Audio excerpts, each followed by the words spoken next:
Do you have a hard time saying no to people? Do you have a hard time standing up for yourself? Do people take advantage of you? If so, stay tuned and keep watching. Cohesive Coaching and Counseling. My name is Daniel. I'm a licensed therapist and life coach, and I help people with mental health issues such as anxiety, depression, self-esteem, and relationship issues.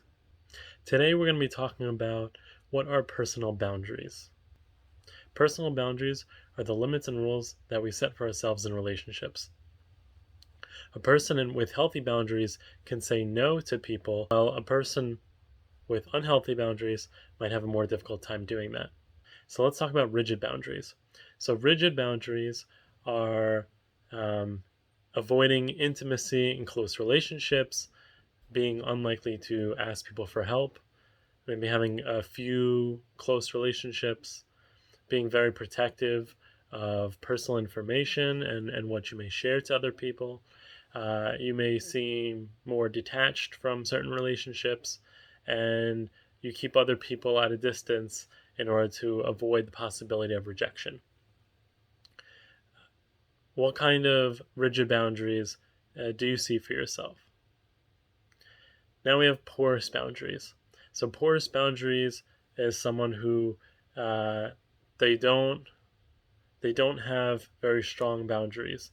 They may let other people abuse them, take advantage of them, disrespect them. They might overshare personal information about themselves. They might have a difficulty saying no to other people when they request things from them. They may be over involved in other people's problems.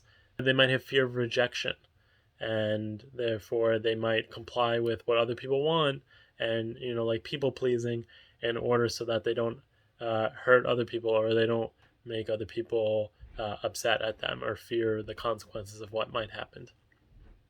So where do you see yourself having porous boundaries? So healthy boundaries is valuing your own opinions. So in order to do that, you also have to know what your opinions are, what you value.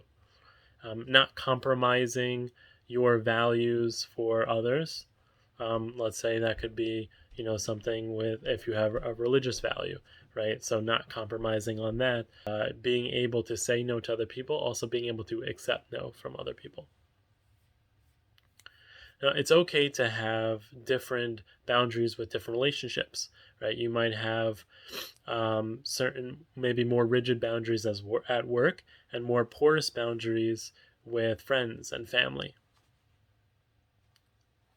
And it also depends on the appropriateness, right? Like it might be not as appropriate to share certain things at work that it might be appropriate, that it might be more appropriate to say with certain friends or family. Also, cultures vary. Different cultures might have different values, or they might have different boundaries in how they go about doing things. So there's also different types of boundaries, right? So we talked about rigid boundaries, porous boundaries, and healthy boundaries. And now within that, so we have physical boundaries. Physical boundaries are your physical space, physical touch. So a healthy boundaries is being aware of what's appropriate and what's not appropriate. And if someone is violating your personal boundaries, so they might be touching you in ways that you might not be comfortable with, or they might be getting too close to you in a way that you're not comfortable with. Then we have intellectual boundaries. Intellectual boundaries are your thoughts and ideas. So a healthy intellectual boundaries includes people respecting and you respecting other people's ideas. Boundaries might be violated when someone is dismissing or belittling your ideas or thoughts. Emotional boundaries, also similar to intellectual boundaries, but this refers to a person's feelings. So a healthy boundaries is when you're able to share with the other person, and when the other person is able to share with you. And when emotional boundaries get violated is when you feel like you're being criticized or belittled or invalidating, that your feelings are being invalidated, right? So that would be, or someone gaslighting you, right? Which is you're saying that something happened and the person's saying, that never happened, I never did that, right? So that would be a violation of your emotional boundaries. And we have material boundaries. So this is probably the most common that people can understand, um, is people's money and possessions, right? A healthy boundaries is you knowing for yourself and telling other people the limit on what you're able to share and what you're willing to share.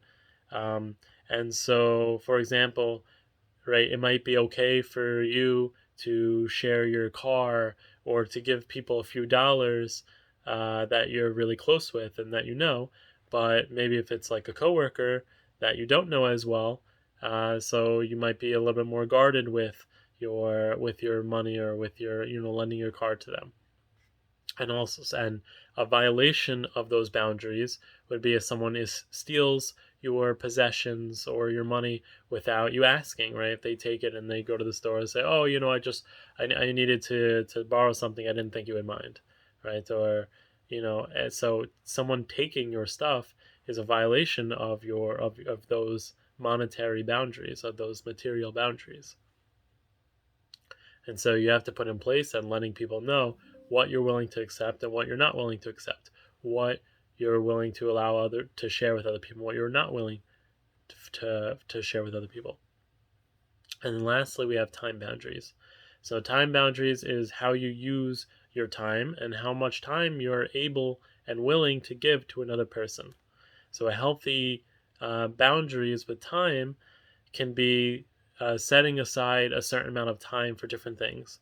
So it could be with other people, it could be with yourself, right? If you have 30 minutes to do an activity, and that's how much time you have, so you set a limit to 30 minutes to do that activity. And if you go over an hour, right, so that's violating those time boundaries. You only had 30 minutes. At the same time, same thing if you're going to be meeting with friends or parents and you only have, let's say, an hour, and let's say you only have a few hours to get together, or maybe you only have 20 minutes to talk to someone who just had a conversation with you, and you let them know, hey, I'm happy to speak with you, but I only have 20 minutes, right? So you're letting them know, I only have 20 minutes. I'm setting a time boundary, right?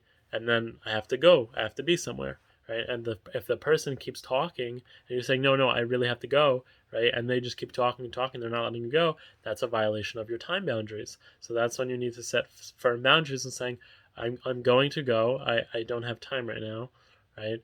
I only had 20 minutes. You don't even need to say that, but just letting them know ahead of time, I only have 20 minutes, is giving them the signal that's the time that you have for them.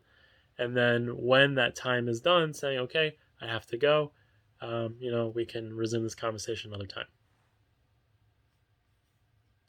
So when a person is violating your time boundaries, they can be demanding either too much of your time or taking too much of your time of the set rules that you have in place. I hope this was informative for you in learning the different types of boundaries that there are. And let me know in the comments below what type of boundaries that you see for yourself that you need to work on, and maybe what boundaries that you have for yourself that you're already strong in and that you're doing well in. Subscribe and share this video with those who may need it.